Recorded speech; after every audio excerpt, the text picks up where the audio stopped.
Мен Қапақова Толқын Талғатқызы, Мұса Баймұханов атындағы орта мектептің бастауыш сынып мұғалімі. 1995 жылы Атырау облысы Мақат ауданы Мақат поселкесінде дүниеге келдім. 2002 жылы алғаш мектеп табалдырығын аттап, 2013 жылы Мұса Баймұханов атындағы орта мектебін үздік аяқтап, Халил Досмұхамедов атындағы Атырау мемлекеттік университетіне оқуға түстім. 2018 жылы бастауышта оқыту педагогикасы мен әдістемесі мамандығын тәмамдап, сол жылы өзімнің түлеп ұшқан мектебімде бастауыш сынып мұғалімі болып, еңбек жолымды бастадым.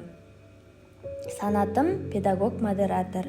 Менің ұстанымым, шәкірт жанына ізгілік нұрын себе отырып, халқын, тарихын, елін, тілін, салт-дәстүрін сүйіп қастерлейтін ұлтжанды ұрпақ тәрбиелеу.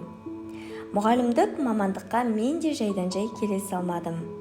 Менің бала кезгі арманым, сүйікті мамандығым деп мақтанышпен айта аламын. Ұстазым менің ұстазым, келеді өзіңе ұқсағым. Баулыған өнерге, білімге, мейірімге толы әр кез құшағың демекші. Бұл мамандықты таңдауыма себепші болған. Мұғалім мамандығының мықтылығын және таудай тұлғаны еске түсіретін, өмірге көзқарасымды қалыптастырып, бағыт-бағдарымды айқындауға жәрдем берген.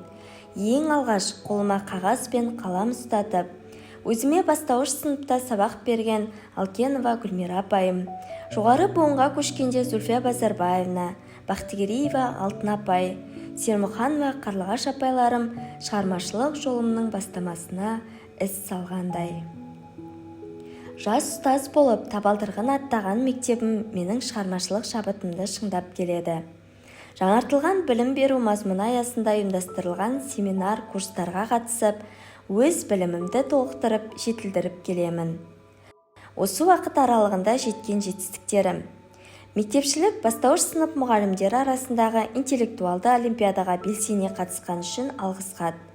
Бала жанының бағбаны болған ұстаз, оқушысын шығармашылыққа үйретіп, дарындылық жолына жетелеген үшін мақтау қағазы.